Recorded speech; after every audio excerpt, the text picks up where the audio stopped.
ए ससुरा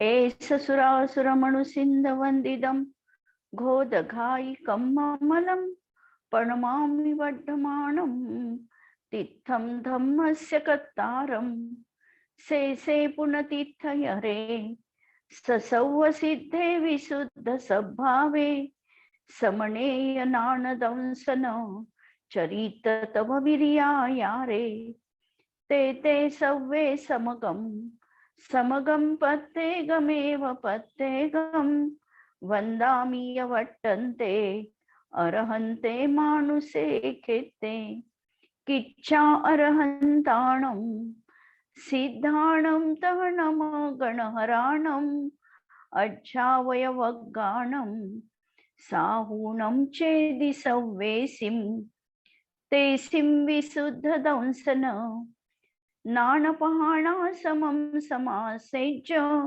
उवसंपयामि सम्मं जत्तो निवाण संपत्ती। स्वाध्याय कक्ष संपेपर्यंत आपणा सर्वांना चतुर्विध आहाराचा त्याग असणार आहे। अंतिम शासन नायक 1008 भगवान महावीर स्वामी की जय। द्वादशांग श्रुत देवी की जय। प्रवचनसार ग्रंथ आपण बघतो आहे आणि 10 ते 11 दिवसाच्या गॅप नंतर आज आपण परत आपल्या मूळ गाथेकडे वळूया। आपण 155 नंबरची गाथा बघणार आहे, पण त्याआधी थोडंसं मागचं बॅकग्राऊंड आपण बघू की संसार दशेमध्ये द्रव्यपान म्हणजे ज्यामुळे हा जीव आहे हे ओळखल्या जातं असा जो द्रव्यप्राण, ज्याला इंद्रिय, बल, आयु आणि श्वासोश्वास असे जे आहे हे सर्वांनाच असतात। म्हणजे इंद्रिय असणारच आहे कोणतं ना कोणतं, म्हणजे एक इंद्रिय असेल तर एक इंद्रिय असेल। बल 3 बलापैकी म्हणजे काय बल, वचन बल आणि मनोबल, या 3 बलपैकी एक बल कमीत कमी असणारच आहे एकेंद्रिय जीवांना, काय बल। नंतर आयु आणि श्वासोश्वास असे हे प्राण जीवाला असणारच आहे की ज्याच्या माध्यमातून संसार अवस्थेमध्ये हा जीवित आहे हे ओळखल्या जातं, जीवनपणाला प्राप्त होतो असा हा द्रव्य प्राण संसार दशेमध्ये सगळ्यांनाच असणार आहे। म्हणजे 14व्या गुणस्थानापर्यंत या द्रव्य प्राणाला जीव सोडू शकत नाही। 13व्या गुणस्थानामध्ये त्या ठिकाणी वचन बल, काय बल, आयु आणि श्वासोश्वास एवढे प्राण असतात। बाकीचे प्राण त्या ठिकाणी आता असण्याची गरज नाही, कारण इंद्रियाच्या माध्यमातून 13व्या गुणस्थानात केवल ज्ञानी जाणत नाही, म्हणून तिथे त्या प्राणांची गरज नाही।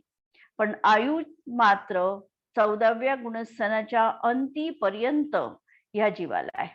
जोपर्यंत मनुष्य आयुचा उदय आहे तोपर्यंत निर्वाणाची प्राप्ती नाही। अशा तऱ्हेने हे प्राण संसार अवस्थेत जीवाला असतातच असतात, पण हा तरीही जीवाचा स्वभाव नाही। पौद्गलिक प्राणांमध्ये ममत्व भाव ठेवणे हाच पौद्गलिक प्राणांची संतती निर्माण करण्याचा भाव आहे। की पौद्गलिक प्राण आहे आणि या पौद्गलिक प्राणामध्ये हा सतत ममत्व भाव ठेवतो की हे माझे आहे, हे चांगले राहिले पाहिजे, हे सुरक्षित टिकले पाहिजे, यासाठी सतत त्याची धडपड असते आणि त्याचमुळे परत परत या द्रव्य प्राणांची निर्मिती होत असते। म्हणून याला तोडण्याचा उपाय म्हणजे या द्रव्य प्राणांची शृंखला जर तोडायची असेल, परत परत आम्हाला जन्म मरण धारण करावं असं वाटत नसेल, तर त्या ठिकाणी ही जी संतती आहे द्रव्य प्राणांची, यामध्ये ममत्व भाव न ठेवणे हाच त्याच्यावरचा एक उपाय आहे। देव मनुष्यादी पर्यायी ह्या जीवाला प्राप्त होतात, पण हा प्राप्त होणं हा देखील जीवाचा स्वभाव नाही, कारण नामकर्म रचित या सगळ्या पर्यायी आहे। नामकर्माच्या उदयानुसार याला ह्या पर्यायी प्राप्त होतात आणि त्यानुसार त्याचं शरीर, त्या ठिकाणी त्याचं आकारमान निर्धारित होतं। स्वतःच्या स्वरूप अस्तित्वाने आपले वेगळेपण प्रथमतः आपण जाणून घेतले पाहिजे की मी वेगळं आहे आणि शरीर वेगळं आहे। म्हणजे उत्पाद व्यय ध्रुव्याच्या अपेक्षेने आत्म्याचं स्वरूप जाणून घ्या. द्रव्य गुण पर्यायीच्या माध्यमातून स्वतःच्या अस्तित्वाचं ज्ञान करून घ्या. आणि एकदा ज्ञान झाल्यानंतर या ध्यानामध्ये ज्ञान करणं आणि ध्यानामध्ये रममाण होणं, अशा या दृढतापूर्वक चेतनेमध्ये रममाण झाला की या जीवाचा मोह संपुष्टात येतो. 4 प्राणरूप शरीर हे वेगळे आहे आणि आत्मा वेगळा आहे. शरीराचं मूळ कारण काय?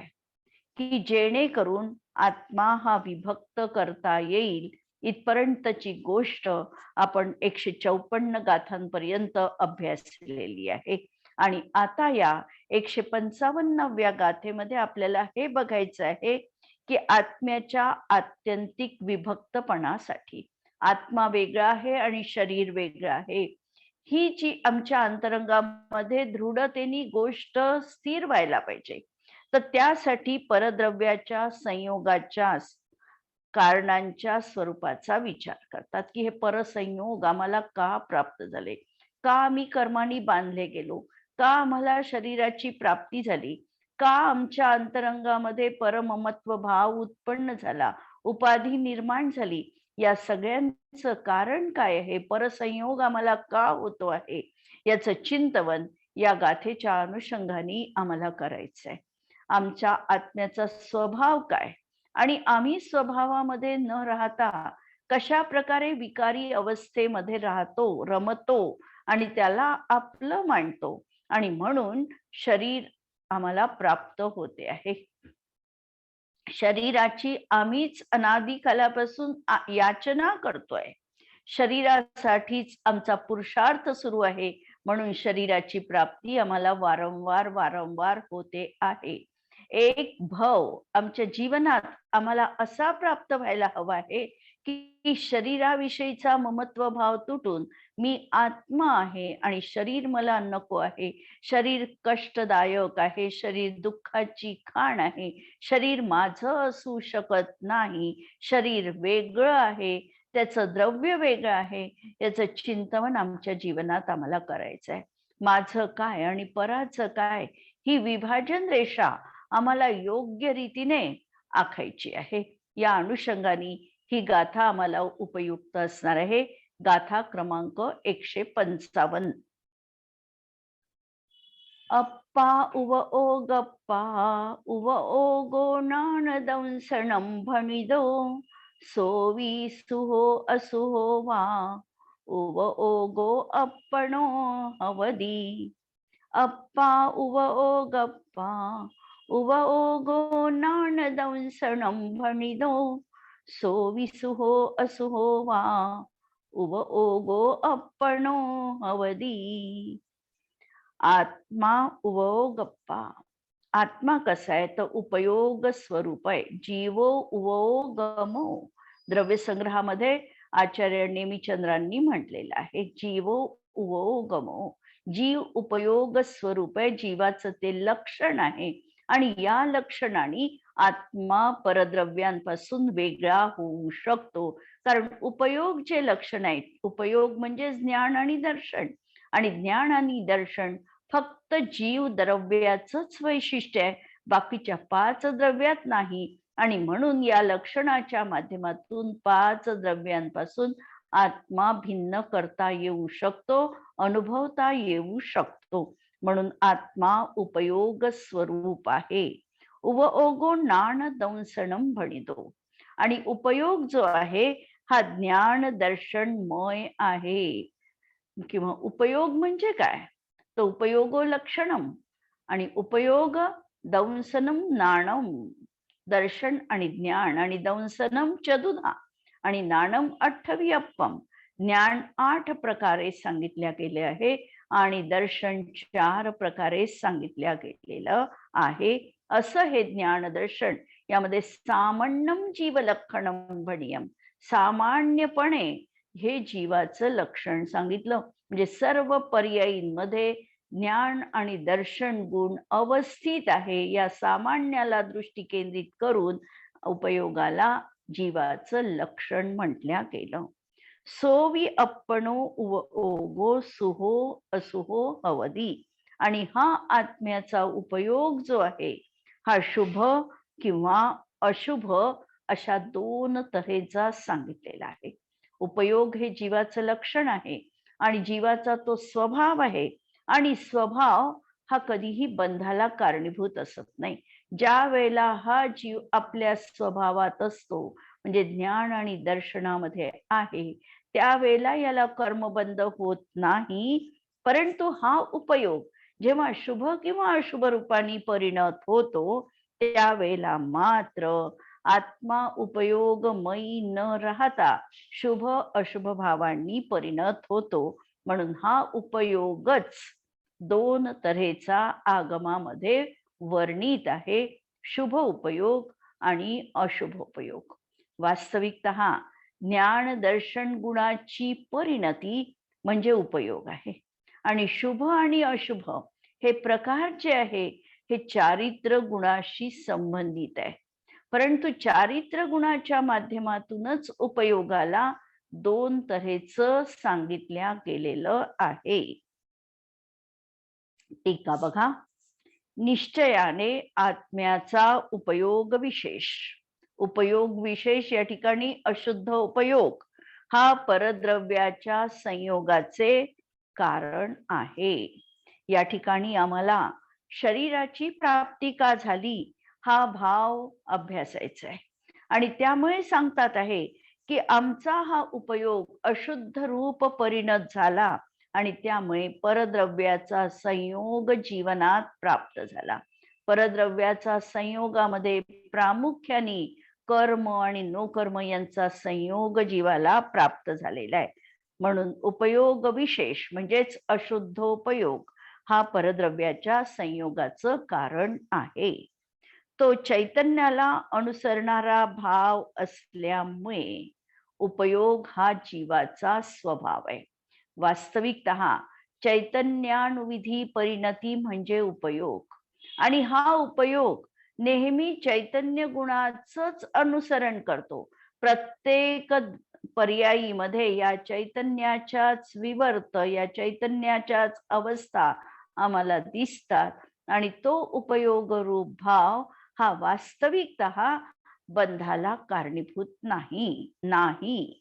कारण स्वतः जेव्हा हा ज्ञाता द्रष्टा रूपाने परिणत होतो आणि याच्या जीवनामध्ये कोणताही इष्ट अनिष्ट असा भाव उत्पन्न होत नाही आणि हा केवळ उपयोगमय असेल तर हा उपयोग बंधाचं कारण नाही.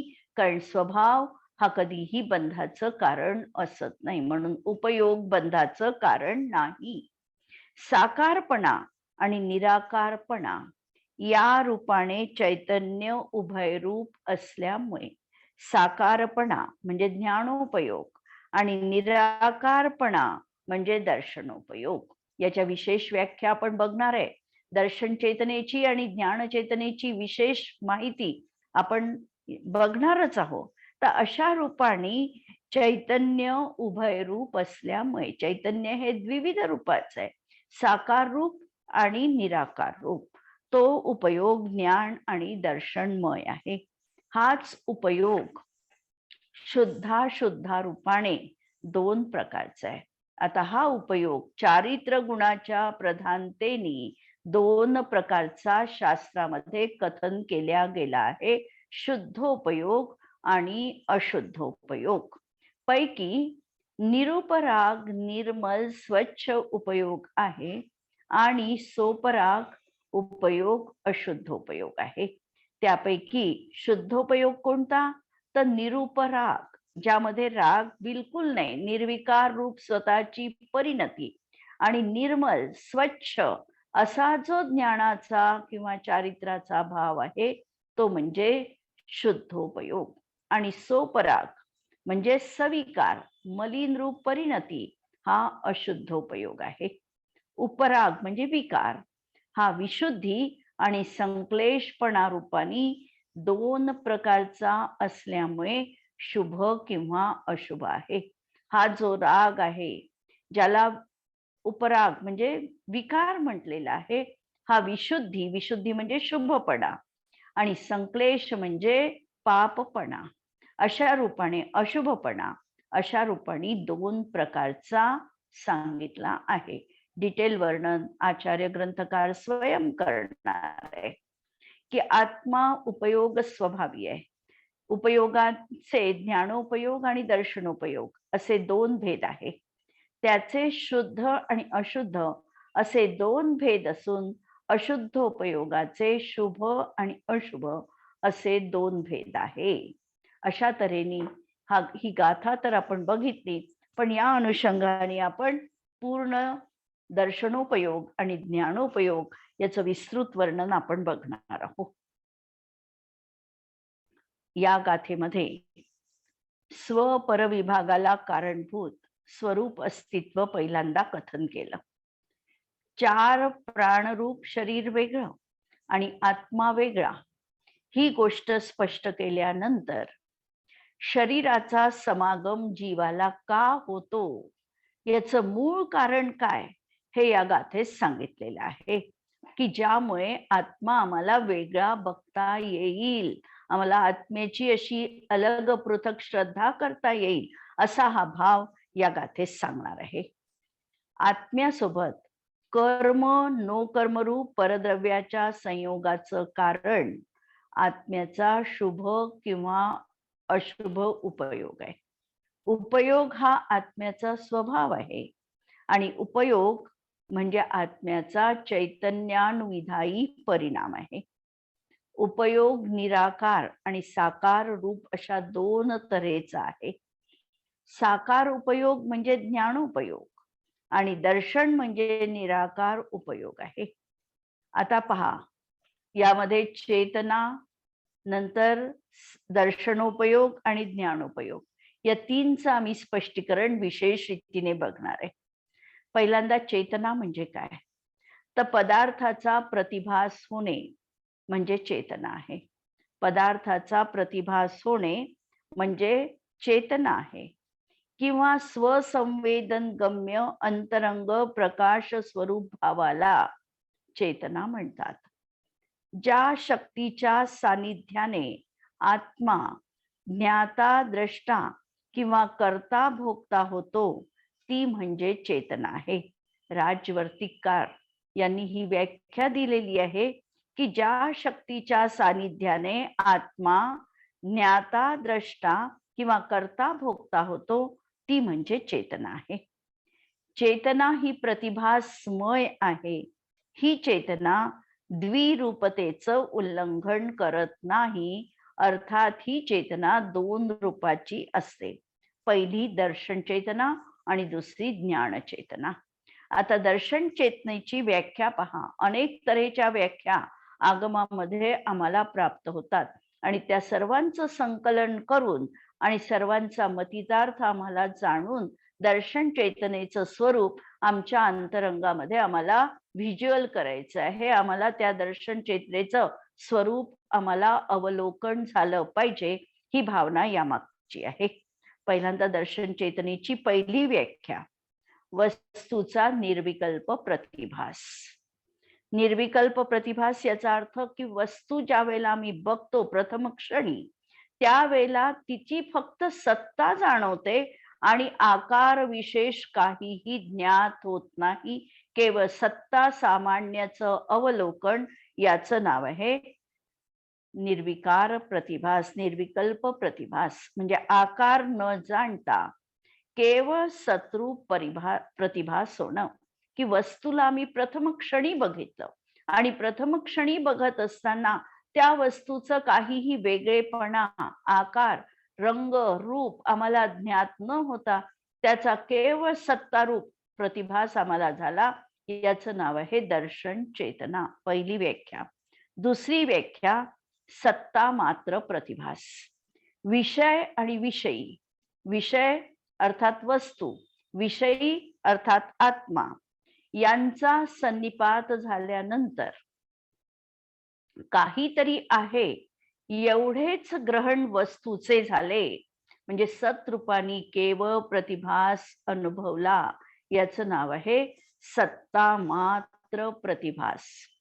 पहिल्यासारखी ही दुसरी सिमिलर व्याख्या शब्दांमधला फरक फक्त, की विषय विषयी, विषय म्हणजे वस्तू आणि विषयी म्हणजे आत्मा, आणि यांचा सन्निकर्ष झाला असताना प्रथमतः काहीतरी आहेत एवढंच फक्त आम्ही ग्रहण केलं, याला म्हणायचं दर्शन प्रतिभास, दर्शन चेतना. तिसरं, प्रकाश वृत्ती म्हणजे दर्शन. प्रकाश म्हणजे ज्ञान, आणि ज्ञानासाठी आत्म्याचा जो प्रथमतः व्यवहार होतो त्याला प्रकाश वृत्ती म्हणतात, आणि त्याचं नाव आहे दर्शन चेतना.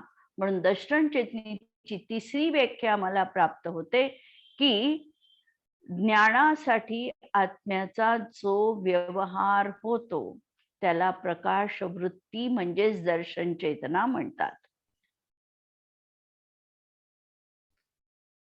चौथी व्याख्या मिळते उत्तर ज्ञानाच्या उत्पत्तीला निमित्तभूत प्रयत्न विशिष्ट स्वसंवेदन म्हणजे दर्शन होय.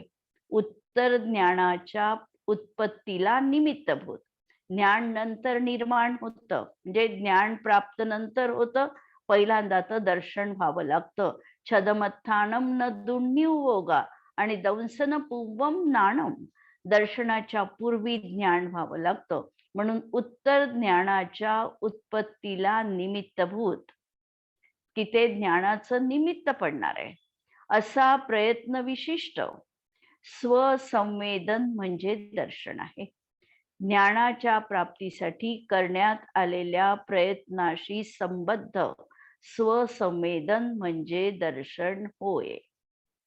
नंतर धवलाकारांनी परिभाषा दिली, बाह्य पदार्थाचं ग्रहण होताना जो विशिष्ट आत्मस्वरूप वेदन होतं त्याला दर्शन म्हटल्या जातं. किंवा पाचवी व्याख्या मला मिळते चेतनेची तत्परता म्हणजे दर्शन. एका पदार्थाला जाणल्यानंतर दुसऱ्या पदार्थाला जाणण्याची जी तत्परता किंवा चेतनेची भूमिका तिला दर्शन चेतना म्हणतात. नंतर निर्विकल्प, जिथे वस्तूत पृथक्ता न करता केवळ आहे असे केवळ अस्तित्वमय जाणीव असणारी चेतनेची प्रवृत्ती म्हणजे दर्शन होय. किंवा मला पुढे व्याख्या मिळते की एका पदार्थाच्या ग्रहणाच्या शेवटच्या समयानंतर दुसऱ्या पदार्थाच्या अग्रहणाच्या अंतिम समयापर्यंत असणारी जी चेतना ही म्हणजे दर्शन आहे. आणि ही व्याख्या अत्यंत महत्वपूर्ण आहे आणि समजण्यासारखी आहे की एका पदार्थाचं ग्रहण संपलेलं आहे, त्याचा शेवटचा समय. उदाहरणार्थ आम्ही चक्षु इंद्रियांनी डोळ्यांनी वस्तू बघतो आहे, डोळ्यांनी वस्तू बघण्याचा आमचा ग्रहणाचा शेवटचा समय झाला, त्यानंतर दुसऱ्या पदार्थाचा अग्रहण, दुसऱ्या पदार्थाचं आम्हाला अग्रहण व्हायचंय त्यापर्यंतचा जो मधला समय असणार आहे, तोपर्यंत जी मध्ये चेतना असणार आहे ती म्हणजे दर्शन चेतना असणार आहे. दुसऱ्या पदार्थाची सुरुवात अजून व्हायची आहे, म्हणजे ज्ञान ग्रहणाची प्राप्ती व्हायची आहे. समजा चक्षुइंद्रियांनी आम्ही पदार्थ बघितल्यानंतर शेवटच्या समयानंतर आमचा उपयोग तिथे ज्ञानोपयोग संपला आणि दुसऱ्या पदार्थाचा ज्ञानोपयोग म्हणजे कर्णेंद्रियांनी आवाज देतो आहे तो आमचा सुरू व्हायचा आहे, ज्ञानोपयोग सुरू व्हायचा आहे. तर ही जी मधली अवस्था असणार आहे याचं नाव असणार आहे दर्शन चेतना. म्हणून अंतिम समयापर्यंत असणारी चेतना म्हणजे दर्शन चेतना आहे. दर्शन हे प्रतिभासमय असूनही अर्थ विकल्पात्मक म्हणजे साकार नाही. प्रतिभास्यमय पदार्थांना म्हणजे विषयभूत पदार्थांना प्रत्येकास वेगवेगळं प्रतिभासित न करता सत्ता सामान्य रूपाने प्रतिभासित करणे म्हणजे दर्शनोपयोग आहे. दर्शनोपयोगात फक्त प्रतिभास्मय सावधानता आहे आणि तीही ज्ञेयाकार रूप विकल्पाशिवाय असणारी सावधानता आहे. म्हणजे ज्ञानोपयोगापूर्वीची ही सावधानता आहे. अशा तऱ्हेने दर्शन चेतनेच्या अनेक व्याख्या आम्हाला मिळतात आणि या अनुषंगाने दर्शनाचं स्वरूप आम्हाला समजणं अत्यंत आवश्यक आहे. जेव्हा आम्ही म्हणतो की मैं ज्ञाता द्रष्टा, तर मी द्रष्टा कसा? तर ही जी दर्शन चेतना आहे केवळ प्रतिभासमय स्व अवलोकन प्रकाश वृत्ती रूप असणारं स्वसंवेदन गम्य निर्विकल्प अशी जी चेतना, तिचं नाव आहे दर्शन चेतना. मला वाटते दर्शन चेतनेची ही व्याख्या आपल्याला क्लिअर झाली असावी आणि या अनुषंगाने व्यावहारिक किंवा वैज्ञानिक दृष्टिकोनातून मी आधीही एक गोष्ट सांगितलेली होती दर्शनोपयोग समजण्यासाठी, की आम्हाला समजा एखाद्या वेळेला तव्याचा चटका बसलेला आहे. चटका बसला त्या क्षणीच आम्हाला ज्ञान झालेलं नाही गरमपणाचं, की तवा गरम आहे याचं ज्ञान आम्हाला त्या क्षणी झालं नाही. चटका बसला म्हणजे स्पर्शनेंद्रिय आणि वस्तू यांचा सन्निकर्ष झालेला आहे आणि सन्निकर्ष झाल्यानंतर ती संवेदना ही मेंदूपर्यंत पोचली आणि तिथे आम्हाला त्या वस्तू गरम आहे असं ज्ञान झालं. तर ही जी पोचेपर्यंतचा लागणारा कालावधी आहे तो काही सेकंदाचा असेल, पण तो कालावधी म्हणजे दर्शनोपयोग आहे आणि त्यानंतर तवा गरम आहे हे ज्ञान आम्हाला झालेलं आहे. या दृष्टीतून वैज्ञानिकपणाने देखील आम्ही दर्शनोपयोग आणि ज्ञानोपयोगामध्ये विभाजन रेषा आखू शकतो. आता ज्ञानचेतना. ज्ञानचेतना म्हणजे केवळ जाणणे रूप भाव म्हणजे ज्ञानचेतना आहे. या ज्ञानाची ज्ञप्ती क्रिया आहे. ज्ञप्ती क्रिया आहे म्हणजे जाणन क्रिया आहे. प्रत्येक वस्तूमधून विवक्षित वस्तूला प्रतिभासित करणे म्हणजे साकार प्रतिभास वेगवेगळेपणाने जाणणं, याचाच अर्थ आहे ज्ञान चेतना. साकार या शब्दाचा अर्थ वस्तूचा आकार हा आहे, पण या ज्ञान प्रकरणात प्रतिभासित होणाऱ्या विशेष आकृतीला आकार म्हटलेला आहे. त्यालाच विकल्प असं देखील म्हटलेलं आहे. ज्ञान सविकल्पात्मक आहे असं म्हणताना ज्ञान नेहमी वस्तूला आकार सहित जाणतं, हा अभिप्राय अंतरंगात लक्षात ठेवण्यासारखा आहे. घट पट आदींची व्यवस्था करून वस्तूच्या भेद ग्रहण करणाऱ्याला आकार असं म्हटलं जातं. म्हणून साकार याचा अर्थ भेद प्रभेद सहित वस्तूला वेगवेगळं जाणणं हा अर्थ आहे. ज्ञेयाच्या अवलंबनाने ज्ञानाची प्रवृत्ती आहे, म्हणून ज्ञानाला साकार सविकल्प असे म्हणतात. म्हणून आम्ही आज विशेषतः 3 व्याख्या बघितल्या. एक म्हणजे चेतना कशाला म्हणतात, दुसरं दर्शन चेतना कशाला म्हणतात आणि तिसरी ज्ञान चेतना कशाला म्हणतात. चेतना हा जीवाचा स्वभाव आहे आणि स्वभावाने कधीही जीवाला बंध होत नाही. म्हणून ह्या आत्म्यासोबत अनादी कालापासून उपाधी आहे. उपाधी कोणती? शरीराची उपाधी आहे, कर्माची उपाधी आहे, पर मन वचन कायेची उपाधी आहे. या सर्व उपाधींमुळे हा आत्मा कर्मसंयुक्त होतो आहे. हा जो राग आहे हा शुभ आणि अशुभ अशा 2 प्रकारचा आहे.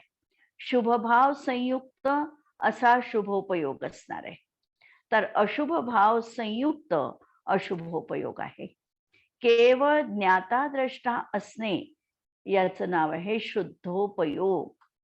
धर्मानुराग रूप उपयोग शुभोपयोग आहे आणि विषयानुराग रूप द्वेष रूप मोहयुक्त उपयोग हा अशुभोपयोग आहे. पुढच्या गाथेमध्ये याच्या व्याख्या पण आपल्याला पाहायच्या आहे शुभोपयोगाच्या आणि अशुभोपयोगाच्या. आणि या ठिकाणी या गाथेच्या अनुषंगाने आम्हाला जो प्रयोग आमच्या जीवनात करायचा आहे की वास्तविकतः आमचा स्वभाव कसा आहे, तर ज्ञाता द्रष्टा राहणं हा आमचा स्वभाव आहे. जाणा पण बिघडू नका. जाणल्याने काहीही बिघडलं नाही, पण जाणल्यानंतर इष्ट अनिष्ट बुद्धी, हेय उपादेय बुद्धी चांगलं वाईट, बुद्धी, हे माझं हे तुझं, अशी जी आमची सतत विचारधारा असते, यामुळे आम्हाला कर्मबंध होतो आहे.